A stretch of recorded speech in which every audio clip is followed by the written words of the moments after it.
गीता का सबसे पहला उद्देश्य यह है कि आपके सारे दुखों का कारण किसी को अपना मानना है। आप कभी गौर करना, आपकी जिंदगी के सारे दुख, सारे तकलीफ है, सारी चिंताएं वहीं से आई है जहां आपका अपनापन होता है कि यह मेरा है, यह मेरा अपना है। वहीं से आपकी जिंदगी में दुख आना शुरू हो जाते हैं। एक व्यक्ति के पास एक बहुत बड़ा महल था। उसने जिंदगी भर के सारे संपत्ति लगाकर उसे महल को बनाया था। आसपास के शहर के कई लोग उसके महल देखने आते थे।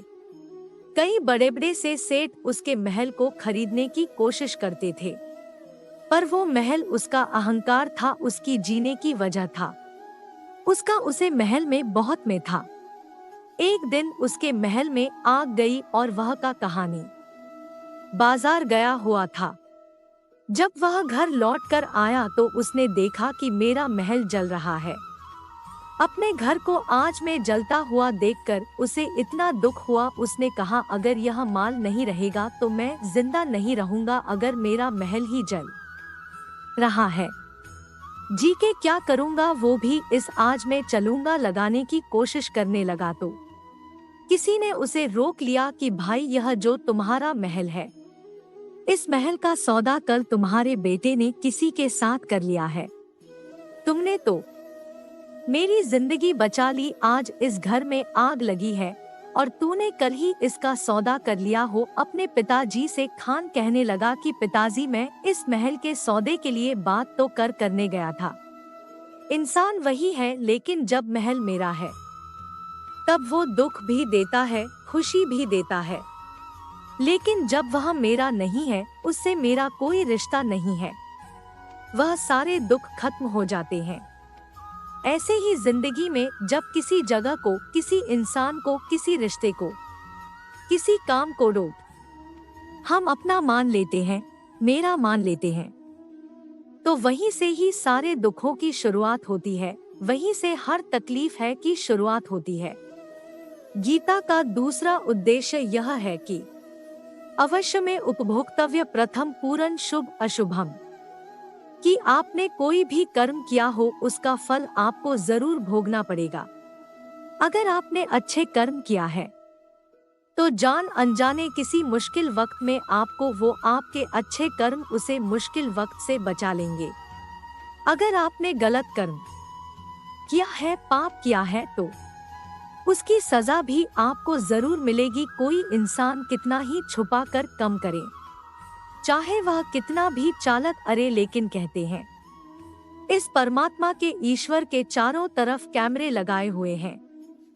हमारे एक कम पर वो प्रकृति, वह परमात्मा अपनी दृष्टि बनाए रखते हैं। हमारे एक एक कर्म का हिसाब होता है। एक गांव में दो मित्र रहते थे। उन दोनों ने विचार किया, इस गांव में हम धन नहीं काम कर रहे हैं। दोनों धन कमाने के लिए शहर में चले गए। कुछ वर्ष वहां रहकर उन्होंने काफी धन कमाया। फिर सोचा कि अब हम अपने घर वापस चलते हैं। पर्याप्त मात्रा में हमने धन कमा लिया है। उसे समय पर यातायात की इतनी सुविधा नहीं होती थी। वह अपने बालों पर ही यात्रा कर रहे थे। चलते चलते मार्ग में रात हो गई तो उन्होंने विचार किया, आज रात हम यही विश्राम करते हैं। एक मित्र ने कहा कि मैं यहाँ पर रहकर धन की रक्षा करता हूँ, तुम बाजार जाकर भोजन की व्यवस्था कर लो। जब वह मित्र बाजार गया तो उसके मन में पाप आ गए। उसने कहा, इतना पैसा हमने कमाया है, अगर मैं इसको यही जंगल में मार डालूं तो सारा पैसा मेरा हो जाएगा, नहीं तो मुझे इसका आधा धन इसको देना पड़ेगा। मैं ये गो आने पर उसने अपने मित्र के खाने में जहर मिला। अगर जब वह खाना लेकर के अपने मित्र के पास गया, उसको मित्र वह जहर वाला खाना खाकर वहीं पर उसकी मृत्यु हो गई। वह व्यक्ति सारा धन लेकर के अपने घर वापस आ गया। फिर उसके घर में एक पुत्र ने जन्म लिया। जब उसका बेटा पैदा हुआ तो वह बहुत बीमार रहता था। तू ठीक क्यों नहीं होता, मैं अपनी जिंदगी का सब कुछ तुम पर लगा दिया। पर फिर भी तेरी तबीयत ठीक नहीं रहती तो उसके बेटे ने बोला, कौन सा बेटा और कौन सा पिता, मैं तेरा वही मित्र हूँ जिसको तूने जंगल में जहर देकर मार दिया था। लेकिन मैं अपना वही हिसाब पूरा करने के लिए तेरे पुत्र के रूप में तेरे घर में आया हूँ। अब मेरा तेरा हिसाब बराबर और मेरा जीवन अब यहीं समाप्त होता है। गीता का तीसरा उद्देश्य है कि आज मैं जियो, कल की चिंताएं करना छोड़ दो। जो भी व्यक्ति अपने बीते हुए कल या अपने आने वाले दिन में को रहा है, वो जिंदगी में कभी खुश नहीं रह सकता। आपको जिंदगी में खुशी सिर्फ और सिर्फ तब मिल सकती है जब आप वर्तमान में जीत सके, आज के आनंद को जी सके। बीते हुए कल का और आने वाला कल का कोई वास्तविक आस्तिक नहीं होता, वह सिर्फ आपके बुद्धि अगर आपके विचारों में होता है, उसकी कोई वास्तविकता नहीं होता। उसे सिर्फ आप अपने माँ के अंदर और बुद्धि के अंदर जीते हैं। लेकिन जिससे में जीते हैं वो आपका आज होता है, वो आपका चल रहा पल होता है। अगर आप अपने माँ और बुद्धि को अपने कल में अटका के रखेंगे, अपने भूत का और भविष्य काल में अटका कर रखेंगे, तो याद रखना आप कभी खुश नहीं रह पाएंगे। गीता का चौथा उद्देश्य यह है कि जो आपके साथ धर्म करे, पाप करे, गलत करे, उसे दंड जरूर देना चाहिए। अगर आप उसे करते हुए तो वो आपके साथ और गलत करता है। मैं उनके सामने कैसे हथियार उठाऊं, इनको कैसे मैं रूम, तो भगवान श्री कृष्ण ने अर्जुन से कहा कि जिन्हें तुम अपना मानते हैं वह सब अधर्मी है, वो पाप के पक्ष में खड़े हैं। अगर तू इनका वध नहीं करेगा, युद्ध नहीं करेगा, तो समझ में और भी पाप पड़ेगा, क्योंकि जब कोई ऐसी पपिया को नहीं रोकेगा तो यह और भी ज्यादा पाप करते हैं। वो आपको कमजोर समझने लगता है और आपके साथ गलत करने को वो अपना हक समझना लगता है। लेकिन जब आप उसके गलत व्यवहार को, उसके धर्म को रोक लेते हैं, उसका विरोध करते हैं, तब वह अपनी सीमा में रहना सीख जाता है। ये कलयुग है। गीता का पांचवा उद्देश्य यह है कि किसी से भी हद से ज्यादा मोह कभी मत करना। जिसमें भी आप सबसे ज्यादा मोह लगाओ, देखना वह आपको जरूर बुलाएगी। मोह के वजह से आप किसी के पीछे मारते रहते हैं। मोह के वजह से ही आपको कई बार अपना अपमान भी सहन आता है और कई लोगों को मोह की वजह अपना अपमान दिखता तक भी नहीं है कि सामने वाला मेरी इज्जत तक नहीं कर रहा और उसके पीछे मैं भाग रहा हूँ। वो आपकी आंखों पर ऐसी पट्टी लगा देता है कि आपको सच और झूठ दिखाई नहीं देता। आपको किसी इंसान का चेहरा दिखाई ही नहीं देता। आप जो देखते हैं, जो सुनते हैं, इस पर यकीन कर लेते हैं, फिर चाहे आपको कितना ही दर्द मिल रहा हो। अगर आप किसी इंसान को ठीक से समझाना चाहते हैं, गीता का छठा उपदेश यह है कि आप वो मत करो जो सब करते हैं, वह करो जो आपके लिए सही है। स्वधर्म निधनाम श्रेया पर धर्म भयावह। श्री कृष्ण ने अर्जुन से कहा कि जो तेरा कर्तव्य है, जो तेरे लिए सही है, जो तुझे करना चाहिए वो कर दो। कभी भी वो काम मत कर जो दुनिया कर रही है। क्योंकि अर्जुन श्री कृष्णा से कहने लगा कि ऐसे भयंकर युद्ध में लड़ने से अच्छा है कि तू धर्म का नाश कर, धर्म की रक्षा करे। ऐसे ही हर इंसान का एक अलग कर्तव्य होता है, एक अलग ही मार्ग होता है, तो कभी भी उसे मार्ग पर मत जाना जहां सारी भीड़ जा रही हो। कभी भी वह काम मत करो जो दुनिया करती है कि आजकल यह ट्रेड हो गया है, यह फैशन हो गया है, सब करते हैं इसीलिए हम भी कर रहे हैं। सारी भीड़ यही काम कर रही है, इसीलिए हम भी यही कर रहे। है अगर आप वो करोगे जो भीड़ कर रही है। गीता का 7वां उपदेश आया है कि जिंदगी में धोखा अपने यह देते हैं क्योंकि उनको आपकी कमजोरी का पता होता है। बाहर वाला आपको धोखा नहीं दे सकता क्योंकि उसको आपके बड़े में पता ही नहीं कि आपको चोट कहाँ पहुंचाती है, लेकिन जो आपका अपना है, आपका खास है, उससे बहुत गहराई से पता होता है कि इसकी कमजोरी क्या है, क्या ऐसा करे जिससे इसको दर्द पहुंचा सकता है, जिससे इसको हम निराश दिखा सकते हैं, इसको चोट पहुंचा सकते हैं। यह कलयुग है, इसमें बाहर वाले से नहीं, जो हमारे अपने हैं उनसे यह सावधान रहना होता है। महाभारत का युद्ध 2 अलग राजाओं में नहीं हुआ बल्कि एक ही परिवार के भाइयों में हुआ था। सब आपस में एक ही वंश के लोग थे। इतनी बार दुर्योधन ने यह देकर के भीम को मनाया। आना जान कितनी बार दुर्योधन ने पांडवों को जान से मारने की कोशिश की, उसका पराया नहीं था, उसका बधाई था। सारी लड़ाइयाँ घर के अंदर ही होता है, बाहर कौन लड़ेगा हमसे, घर में ही सारे झगड़ते होते हैं। तो गीता का 8वां उपदेश ये है, जो इंसान अपने रक्षा खुद नहीं कर सकता उसकी रक्षा भगवान भी नहीं कर सकते। अर्जुन, तू हर कल में मेरा स्मरण करते रहना और युद्ध भी करते रहना। अर्जुन श्री कृष्णा से पूछा कि यह तो कुछ दिनों में समाप्त हो जाएगा, लेकिन आप क्या कह रहे हैं? और क्योंकि उनका डटकर मुकाबला करना है। श्री कृष्ण मैया नहीं कहा कि तू चुप करके बैठ जाना और लड़ाई मैं लड़ाई कर लूंगा।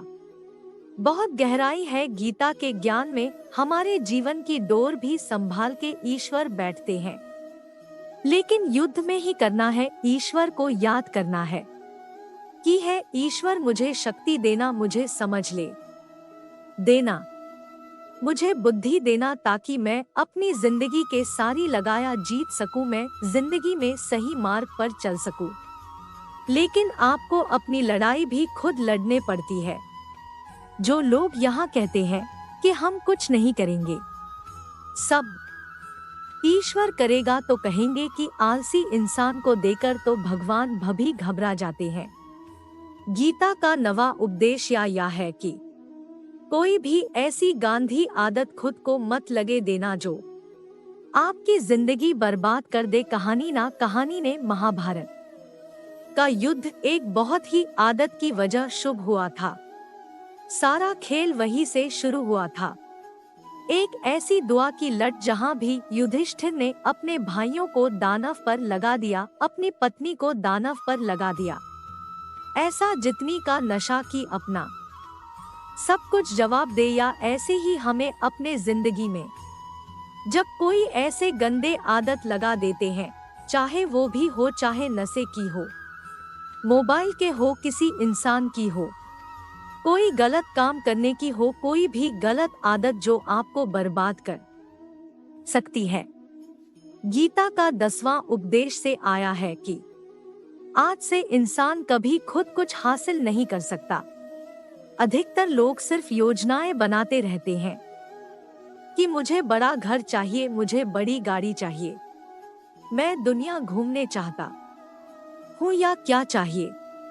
हर कोई सोच लेते हैं, लेकिन उससे मेहनत करना बहुत कम लोग करते हैं, क्योंकि सहना बहुत आसान है, लेकिन उसके लिए गहमर करना वह बहुत मुश्किल है।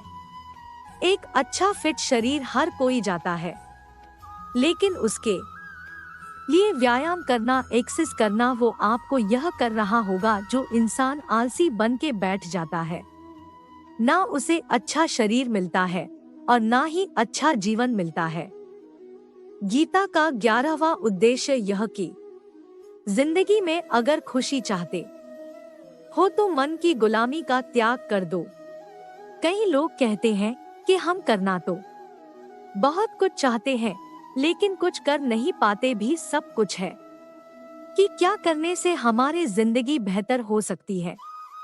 हर चीज है जो हमको नुकसान पहुंचा रही है, लेकिन फिर भी कुछ कर नहीं पाते, समझते सब कुछ है। लेकिन समझ कर दीछा कर भी कुछ कर नहीं पाते को इसीलिए होता है क्योंकि आप अपने मन के गुलाम बन चुके हो। अरे लोग तो अपनी जुबान का स्वाद तक नहीं छोड़ पाते, फिर कहते हैं कि हम पतले नहीं हो पाते हैं, फिट नहीं हो पाते हैं, सक्सेस नहीं मिल रही है, क्योंकि जो आपको कहना चाहिए आपको करते नहीं है। आपका मांस आप कुछ समझ कर भी आपको करने नहीं देता। गीता का 12वां उद्देश्य यह है कि जो आपका है वह आपको मिलकर जी रहेगा और जो आपको नहीं मिला है उसके रोना छोड़ दो। आप जिसके लिए जितना रुकोगे वो चीज आपसे उतना ही दूर जाएंगे। जोशी सच में आपके है, आपके पास जरूर पहुंच जाएगी। गीता का 14वां उपदेश यह है कि जिस इंसान को बात बात पर क्रोध आता है, शिकवा शादी उसके जीवन कभी नहीं आ सकते, क्योंकि जो इंसान बहुत ज्यादा क्रोधित होता है ना उसके सारे मित्र उसे छोड़कर चले जाते हैं, वह मन में भी कुढ़ता रहता है। वह अपने मन में के दर्द में ही देता है, तकलीफ में जीता है। ज्यादा गुस्सा करके, ज्यादा क्रोध करके जो भी आपके पास है, देखना आप उसे भी नष्ट कर डालोगे। ऐसे इंसान को शांति तो कभी मिलने वाले नहीं है। गीता का 15वां उद्देश्य ये है कि चाहे आप किसी की मदद करो या ना करो, लेकिन जानबूझकर कभी किसी का दिल नहीं दुखाना चाहिए, क्योंकि जब किसी का दिल आपकी वजह से दुखता है ना, तो याद रखना आपको भी वह दर्द एक दिन जरूर मिलेगा। क्योंकि जब आप किसी का दिल दुखाता है तो आपको पता नहीं चलता, लेकिन जब कोई आपको दे दुखता है तो आपको समझ में आता है कि दिल पर चोट लग न से कितना दर्द होता है। गीता का 16वां उद्देश्य है जो मुश्किल अब आप तो भेजो, 2 सिक्के समय में आपका साथ दे, सिर्फ वही आपका अपना है, बाकी सब पर आई है। अपनेपन का नाटक करने वाले लोग होते हैं, बड़ी बड़ी बातें करने वाले बहुत लोग होते हैं कि हम आपसे बहुत प्रेम करते हैं। कोई भी दुख हो, कोई भी तकलीफ हो, हमें याद करना। लोग दुख उठाने की बात करते हैं, लोग आने जान की बात करते हैं, हाथ ममिलने तो ठीक से नहीं जानते, और दिल मिलाने की बात करते हैं। जब सच में आपकी जिंदगी में तकलीफ आएगी ना, तब आपको समझ में आ जाएगा कि आपका साथ देने के लिए कौन खड़ा है, क्योंकि उसे समय पर सारे लोग भाग जाते हैं, क्योंकि लोगों को पता होता है यह व्यक्ति हमारे पास आया तो हमसे मदद ईमान गया, हम कुछ दे नहीं पाएगा। लोग आपसे सिर्फ तभी रिश्ता रखते हैं कि आप उन्हें कुछ दे सकते हैं, आपसे उन्हें कुछ आधा हो सकता है। लेकिन जब लोगों को यह पता चल जाता है, समझने जाता है कि उनको आपसे कोई फायदा नहीं होने वाला, बल्कि उनको आपकी मदद करनी पड़ेगी, तो आपको दूर से ही भाग जाते हैं।